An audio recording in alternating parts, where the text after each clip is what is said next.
Dr. Marcus Chen stood in his home office on the 40th floor of his Chicago penthouse, staring at a wall of monitors displaying real-time data from 3 continents. His hedge fund had just closed a deal worth $400 million. The Reuters headline flashed across the bottom screen: Chen Capital secures largest pharmaceutical acquisition of the decade. He felt nothing. Behind him, through the floor-to-ceiling windows, Lake Michigan stretched dark and endless under storm clouds. The view had cost him $12 million. He never looked at it anymore. His phone buzzed. The neurologist. Again. Marcus let it ring 4 times before answering. He knew what Dr. Patel was going to say. He'd heard it 6 times already this month from 6 different specialists, each with a slightly different way of delivering the same death sentence. "Dr. Chen," Patel's voice was tired. "Have you reviewed the latest scans?" Marcus looked at his computer screen where the images waited, unopened.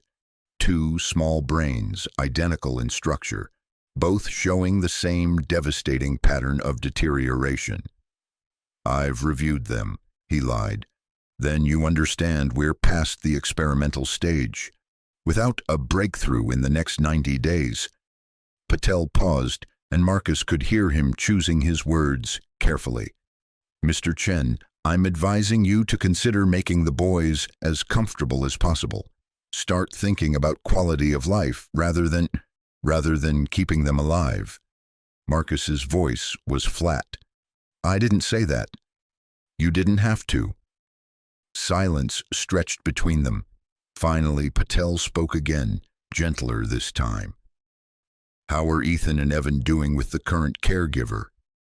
Marcus glanced at the security monitor on his desk, split screen showing every room in the penthouse. In the playroom on the 39th floor, his 4-year-old sons sat in opposite corners. Ethan rocking back and forth, hands covering his ears.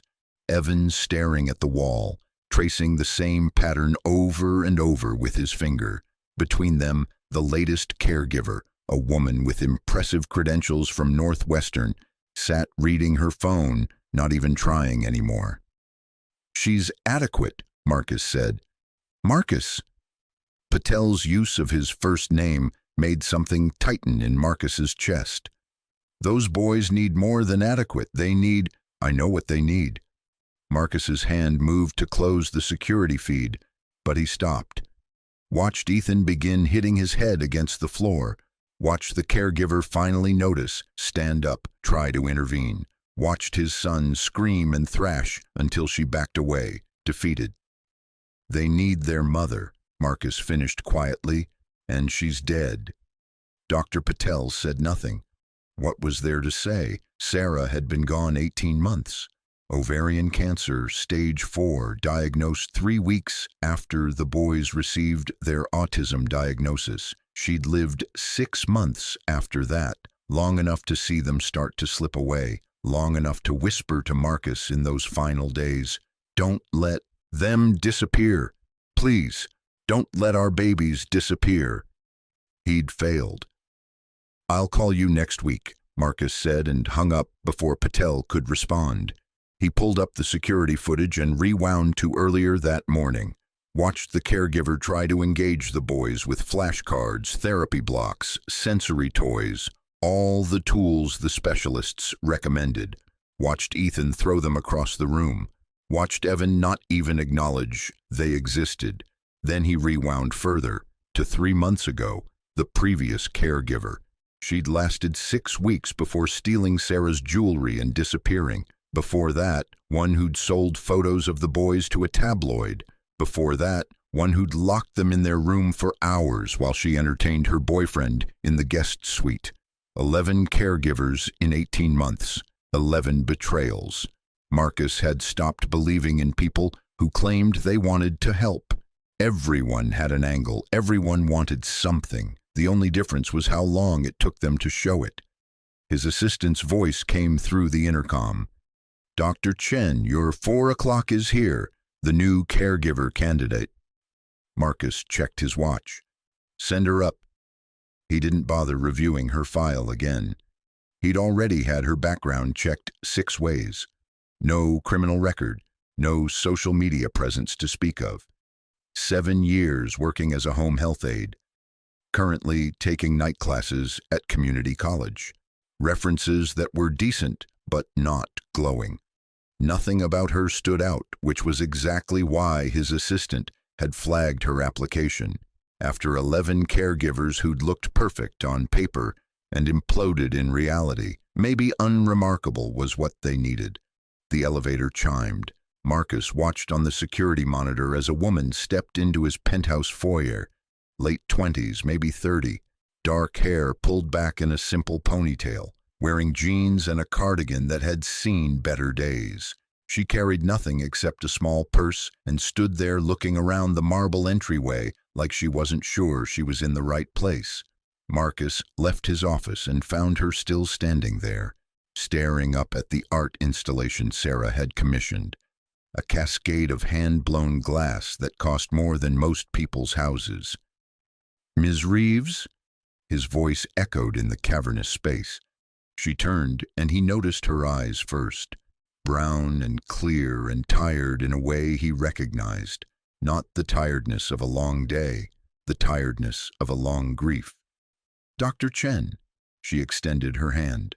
Her grip was firm, her palm slightly calloused. "Thank you for seeing me."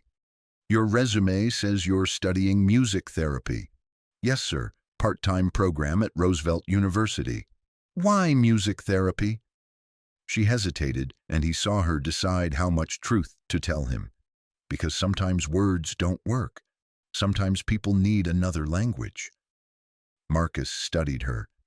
"My sons don't speak, Ms. Reeves. They're nonverbal autistic with a severe regression pattern. Their prognosis is—" He stopped. "It's not good." "I know." Her voice was quiet. "Your assistant told me." "And you still came?" "Yes, sir." "Why?" She met his eyes. "Because I know what it's like to love someone you can't reach." Something in her tone made Marcus's throat tighten. He gestured toward the living room.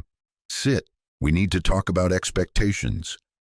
They sat in the vast living room with its 16-foot ceilings and windows that made the clouds feel close enough to touch. Marcus on one side of the Italian leather sectional. The woman, Natalie Reeves, he reminded himself to actually use her name, perched on the other end like she was afraid of leaving a mark. "Before we go further," Marcus said, pulling up an app on his tablet, "you need to understand something about this household." He turned the screen toward her, showed her the grid of camera feeds. Every room, every hallway, every corner of the penthouse. "There are 42 cameras throughout this residence," he said, watching her face. "All recording 24 hours a day, all backed up to a secure server, all accessible from my phone wherever I am in the world." Natalie looked at the screen, then at him. "You've been burned before." It wasn't a question. Marcus appreciated that she didn't pretend to be surprised or offended. 11 times, he said flatly. The first caregiver seemed perfect. Master's degree in special education, references that glowed. She lasted 3 months before I found out she was sedating my sons so she could binge Netflix during her shifts. Natalie's expression didn't change, but something flickered in her eyes. Anger, maybe, or disgust. "The second one," Marcus continued, "filmed them during their worst meltdowns and posted the videos to a disability advocacy blog, without my permission, for clicks and sympathy donations she was pocketing." "How did you find out?" "I found out about all of them the same way." He gestured to the tablet. "I watch. Every single day, every single night, I review footage. I know what happens in my home when I'm not here." "That must be exhausting," Natalie said quietly. The observation caught him off guard. Most candidates either praised his vigilance or condemned his paranoia. She did neither. "It's necessary," he said. "I'm not questioning that." She folded her hands in her lap. "I'm just saying, it must be exhausting. never being able to trust anyone, always having to verify. Marcus set down the tablet. Trust is a luxury I can't afford, Ms. Reeves. My sons are dying. The specialists have given them 3 months, maybe less. Every person who comes into this house is either someone who can help them or someone who will hurt them. And so far, it's been 11 people in the second category. What did the others do? Her voice was steady. Besides the first 2. He listed them like he was reading a police report. 3 stole from us. 1 sold information to the press. 2 were negligent to the point of endangering the boys. 1 tried to convince me to put them in an institution so she could have an easier job. 1 lasted 4 days before saying she couldn't handle how creepy they were. And the most recent one, he paused. The most recent one told me to my face that I should let them go, that keeping them alive was selfish. Natalie's jaw tightened. She said that. She's not entirely wrong, Marcus admitted, and the words tasted like ash. The boys are in pain. Their neurological deterioration is aggressive. They can't communicate what they're feeling. They can't ask for help. They're trapped inside bodies that are betraying them, and I'm the one forcing them to stay. You're their father, Natalie said firmly. You're fighting for them. Or I'm torturing them. Silence filled the massive room. Outside, the storm clouds were darkening. Rain would come soon. Dr. Chen, Natalie said finally, I need to be honest with you about something. Here it comes, Marcus thought, the angle, the revelation that makes this one like all the others. I'm not qualified to save your sons, she continued. I don't have a medical degree. I'm not a miracle worker. I can't promise you a breakthrough or a cure or even another month of life. Marcus waited, but I can promise you this. She leaned forward slightly. I will show up every single day. I will see your boys as people, not cases. I will sit with them in their pain instead of trying to fix it. And I will never, ever give up on them as long as they're still breathing. That's a nice speech, Marcus said, his voice harder than he intended. But I've heard nice speeches before. I know. Natalie reached into her purse and pulled out a small photo. Worn at the edges, faded. She handed it to him. A young girl, maybe 6 years old, long dark hair, bright smile. Down syndrome, Marcus noted immediately. My sister Emma, Natalie said quietly. She died 4 years ago. Complications from a heart defect the doctors missed until it was too late. Marcus stared at the photo. The resemblance was clear. Same eyes, same smile. Emma didn't speak much, Natalie continued. But she loved music, hummed all the time, made up songs that didn't make sense to anyone but her. And when she was scared in the hospital during procedures, singing was the only thing that helped. She took the photo back gently. So I learned. I learned every children's song I could find. I learned lullabies in 4 languages. I learned to read her breathing patterns and her hand movements and all the ways she communicated without words. I'm sorry, Marcus said, and meant it. Me too. Natalie put the photo away. I'm telling you this because I want you to understand. I know what it's like to watch someone disappear. I know what it's like to fight for them even when everyone says it's hopeless. And I know what it's like to look back and wish you'd done more. She met his eyes. I can't save Ethan and Evan, Dr. Chen, but I can make sure that when you look back on these last months, you won't wish someone had loved them more. Marcus felt something crack in his chest, something he'd been holding together through sheer force of will. The pay is $25 an hour, he said, his voice rougher than he'd intended. You'll work Monday through Friday, 8 to 6, weekends as needed. You'll have full access to the penthouse, but you'll stay on this floor and the 39th floor where the boys' rooms are. The 40th floor is private. Understood. You'll submit to random drug tests. Background checks will be ongoing. All phone calls made from the penthouse will be logged. All visitors must be cleared 48 hours in advance, and he gestured to the tablet again. Everything you do will be recorded, everything. I understand, Natalie said simply. If you steal, lie, endanger my sons, or violate their privacy in any way, I will prosecute to the full extent of the law. I have an entire legal team on retainer specifically for this purpose. I believe you. Marcus studied her, looking for the crack, the tell, the moment when her mask would slip and he'd see what she really wanted. He saw nothing but grief that matched his own. When can you start? He asked. Tomorrow morning. The boys wake at 6. Be here at 5:30. Natalie stood, extended her hand again. I'll be here. Marcus shook her hand, then walked her to the elevator. As the doors closed, he returned to his office and immediately pulled up the security footage of their conversation, watched it again from 3 different angles, listened to every word she'd said, watched for deception, for performance, for anything that felt calculated, found nothing.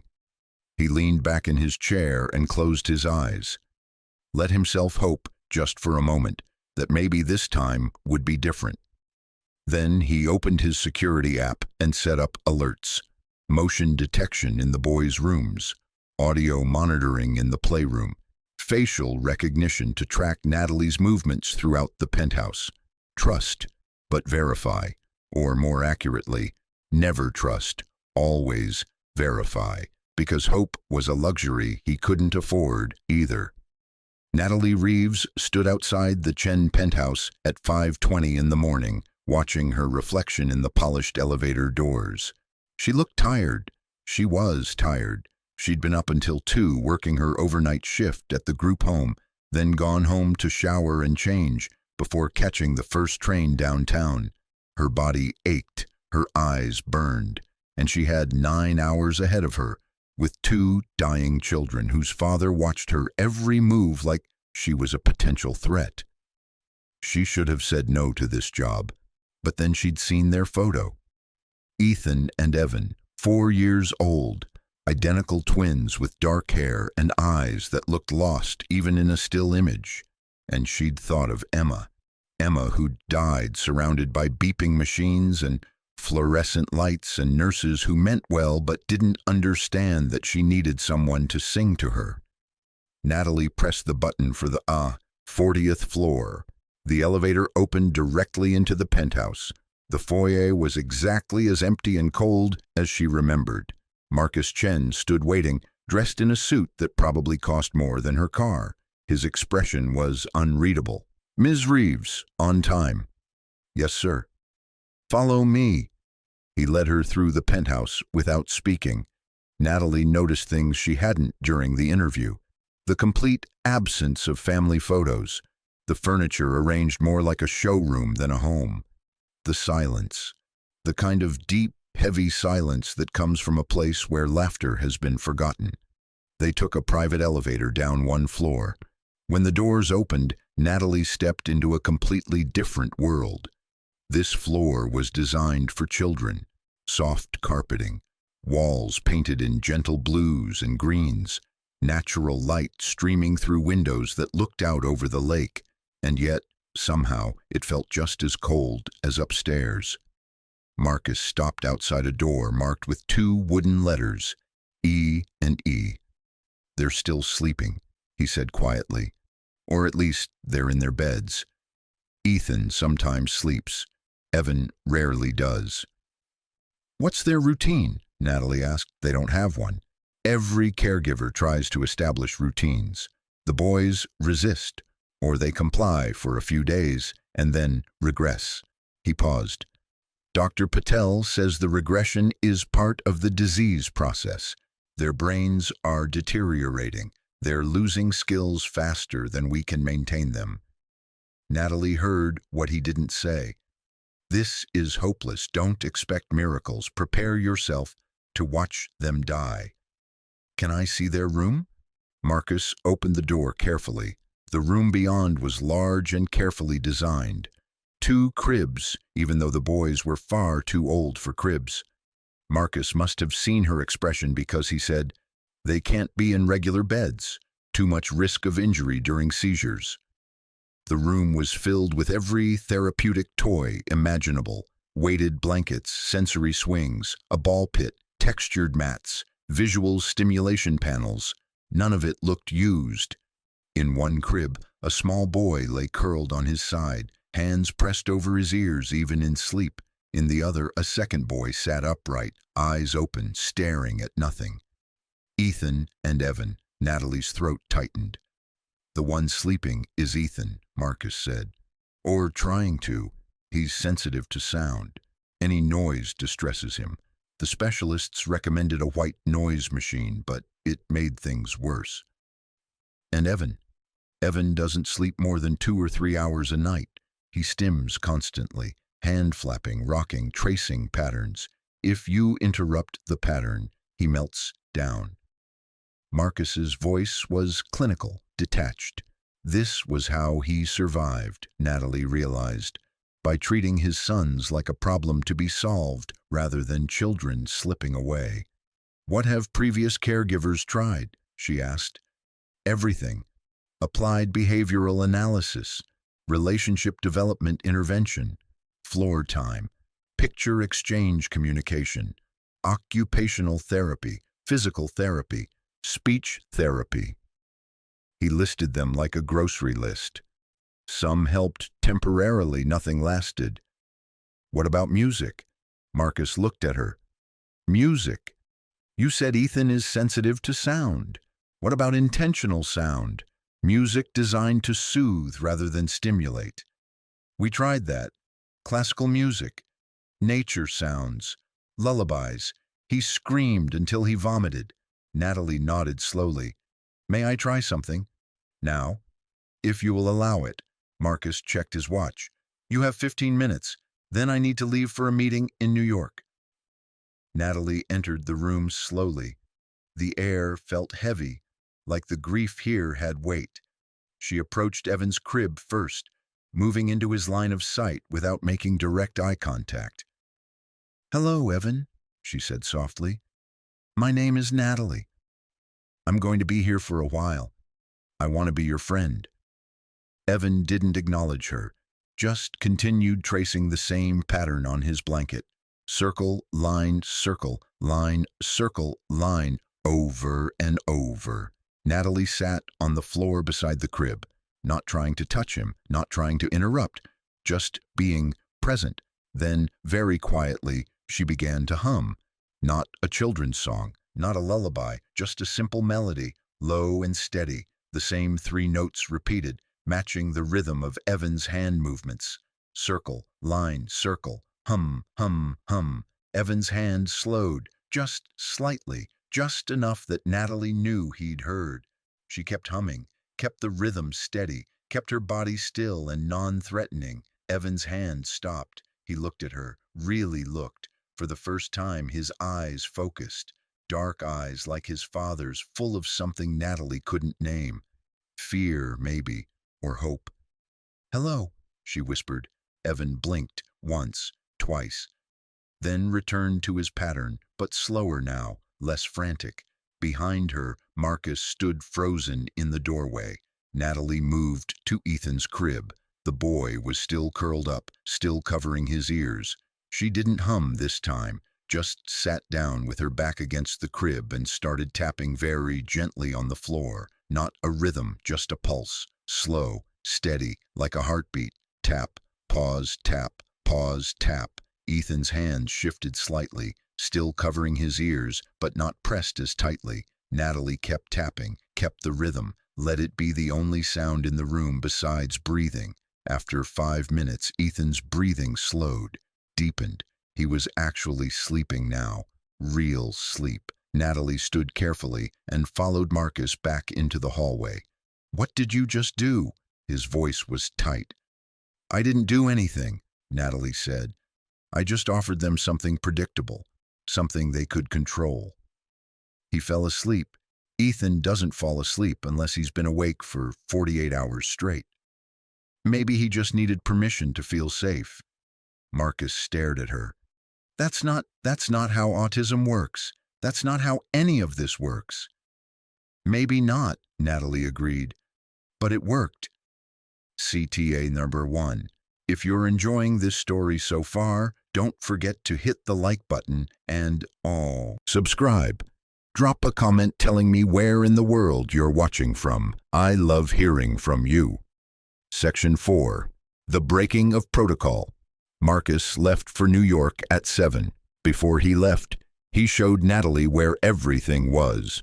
The kitchen stocked with foods the boys would tolerate, the medication schedule, the emergency numbers, the protocols for meltdowns, seizures, medical emergencies. Call me if anything changes, he said. Anything. I'll be back by 6. We'll be fine, Natalie said.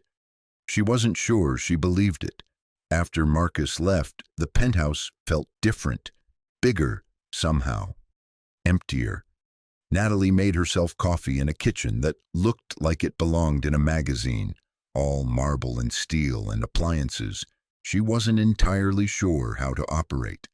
She found the boys' breakfast in the refrigerator, pre-portioned, pre-approved, carefully labeled with dietary restrictions and textures and temperatures.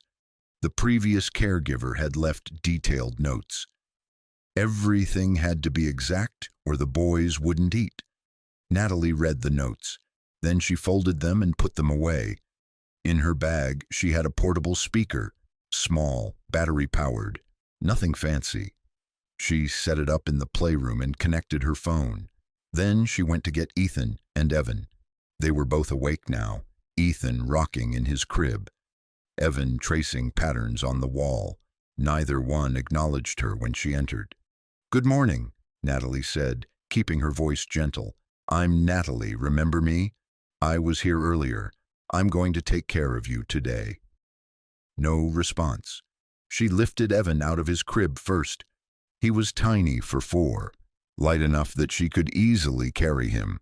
He didn't fight her, didn't relax either, just remained rigid in her arms. "We're going to have breakfast," she told him, "and then we'll play, or not play, whatever you want." She brought both boys to the playroom, set them on the soft mat. They immediately retreated to opposite corners. Ethan covered his ears. Evan began his pattern again. Natalie brought their breakfast, carefully divided portions of yogurt and banana, exactly as specified in the notes. Then she pulled out her speaker and pressed play. The music that filled the room wasn't what anyone would expect for children, not nursery rhymes or Disney songs. It was ambient music, Brian Eno's music for airports, slow, drifting tones that barely qualified as melody, sound that felt more like breathing than music. Ethan's hands lowered slightly from his ears. Natalie sat on the floor between them, not forcing proximity, just being present. She ate her own breakfast, toast she'd brought from home, and let the music play. After 10 minutes, Evan moved, just a few inches, closer to the speaker.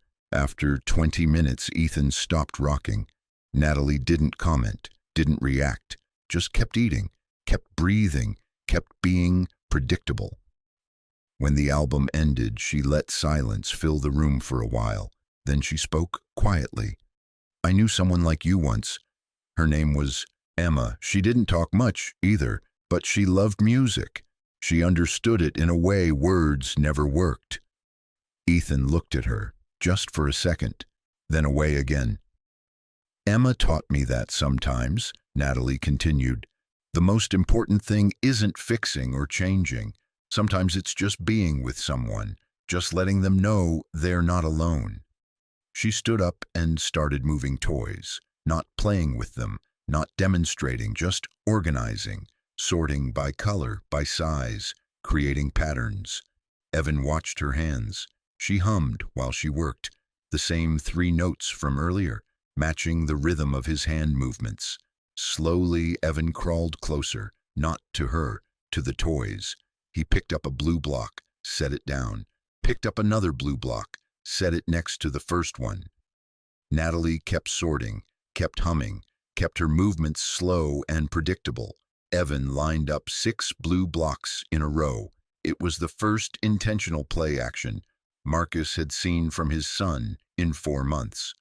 On the 40th floor in his office in Manhattan, Marcus Chen sat in a board meeting pretending to pay attention to quarterly projections. But his phone was on his lap, open to the security feed from the playroom. He watched Natalie sit on the floor with his sons, watched her move toys, watched her do nothing that looked like therapy or intervention or any of the expensive treatments he'd paid for. And he watched Evan, his son, who the specialists said had lost all capacity for functional play, line up blocks. Marcus excused himself from the meeting, went to the bathroom, locked himself in a stall, and cried. 3 weeks passed. 3 weeks of Natalie arriving at 5:30 every morning, humming those same 3 notes, moving through the penthouse like she belonged there. 3 weeks of Marcus watching security footage until his eyes burned, searching for the angle, the deception, the moment she'd reveal herself to be like all the others. He found nothing. What he found instead terrified him more. He found Evan responding to rhythm patterns Natalie tapped on the floor, found Ethan tolerating sound, actual music, for the first time in months, found both boys eating breakfast without meltdowns, sleeping through entire nights, existing in the same room without retreating to opposite corners. Small things, impossible things. Dr. Patel called on a Wednesday. "Marcus, I need you to bring the boys in. Their latest blood work is showing something unusual." Marcus's stomach dropped. "Worse?" "No. Better.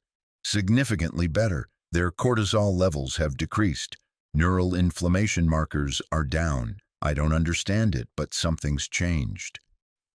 That night, Marcus came home early, found Natalie in the playroom with both boys in her lap, something that should have been impossible. Ethan was humming, actually humming, the same melody she'd been singing for weeks. Evan was making eye contact with her, with his brother. Marcus stood in the doorway, watching his sons be alive for the first time in 18 months. Natalie looked up and saw him, smiled. "They're having a good day." "What did you do?" His voice cracked. "What did you do to them?" "I just loved them, Dr. Chen, that's all." The next morning, Marcus called an emergency meeting with his legal team. Not to prosecute, to protect. "I want Natalie Reeves hired as the boys' full-time medical coordinator," he said. "I want her enrolled in the best music therapy graduate program in the country. I want her student loans paid off. He stopped. "I want her to stay." His attorney raised an eyebrow. "Marcus, are you sure this is about the boys?" Marcus thought about Natalie sitting on his kitchen floor at 6 in the morning, exhausted from her overnight shift, still humming to his sons. Thought about the way she'd looked at him yesterday, not with pity or judgment, but with understanding. "No," he admitted, "it's not just about the boys." He found Natalie that evening after the boys were asleep. She was in the kitchen, washing dishes that could have been left for the housekeeper. "I need to ask you something," Marcus said. She turned, drying her hands. "Okay." "Why did you really take this job? $25 an hour, impossible children, a paranoid father watching your every move. You could work anywhere." Natalie was quiet for a long moment. "Do you know what the last thing Emma said to me was?" Marcus shook his head. "Sing, Natty, sing." Those were her only words that whole final day. She was dying, and all she wanted was music. Natalie's eyes filled. "I promised her I'd keep singing, that I'd find other kids who needed it, kids who were disappearing like she did." "Ethan and Evan," Marcus whispered. "They're not disappearing anymore," Natalie said. "They're coming back, slowly, but they're coming back." Marcus moved closer. "The blood work shows improvement, real improvement. Dr. Patel can't explain it. Love doesn't show up in blood work, Dr. Chen. Marcus, he said, please, just Marcus. She smiled. Marcus, I want you to stay, he said. Not as a caregiver, as family. I want to adopt you into their treatment team permanently. I want... He stopped, suddenly aware of how close they were standing. I want you in their lives. In our lives. I'm not going anywhere, Natalie said softly. I made a promise to Emma. I'm keeping it. 6 months later, Marcus stood in the playroom watching Ethan and Evan play. Actually, play. Together, building towers and knocking them down, laughing, God, laughing, in a way he'd thought he'd never hear again. Dr. Patel had called it a miracle. The neurological deterioration had stopped, reversed even. The boys were speaking in short sentences now, making eye contact, engaging with the world. It's unprecedented, Patel had said. I've never seen anything like it. Whatever you're doing, don't stop. Natalie sat on the floor with the boys, guitar in her lap, teaching them a simple song. Her voice filled the penthouse with warmth Marcus hadn't felt since Sarah died. She'd moved into the guest suite 2 months ago, officially as a live-in music therapist, unofficially as the person who'd saved all 3 of them. Again, Evan demanded, and Natalie laughed and played the song again. Marcus's phone buzzed, his mother calling for the 3rd time that day. She'd been horrified when he'd told her about Natalie. The help, Marcus? Really? What would Sarah think? He'd hung up on her, because he knew exactly what Sarah would think. Sarah had spent her final months making him promise not to give up, not to let the boys disappear, not to stop fighting. Natalie had kept that promise when he couldn't. Marcus, Ethan's voice clear and bright, come play. Marcus looked at Natalie. She smiled and patted the floor beside her. He sat down, and Evan immediately climbed into his lap. Ethan leaned against his shoulder, both boys whole and present and alive. Thank you, Marcus whispered to Natalie over their heads. Thank Emma, she whispered back. She's the one who taught me how. Later that night, after the boys were asleep, Marcus found Natalie on the balcony looking at the stars. I was wrong, he said. About what? Trust. I thought it was a luxury I couldn't afford. But you showed me it's not a luxury, it's a necessity. He moved beside her. You saved my sons, Natalie, and you saved me. You saved yourselves, she said. I just provided the music. Marcus took her hand. She didn't pull away. I love you, he said. Simple, true, terrifying. Natalie turned to him, tears in her eyes. I love you too. They stood there under the Chicago stars, 2 broken people who'd found healing in each other, in music, in the simple act of showing up every day and refusing to give up. Inside, Ethan began humming in his sleep. The same melody Natalie had sung that first morning, the sound of a family learning to be whole again. Thank you so much for watching until the end. If you loved this story, check out the other videos on your screen now. I think you'll really enjoy them. And don't forget to subscribe if you haven't already. See you in the next story.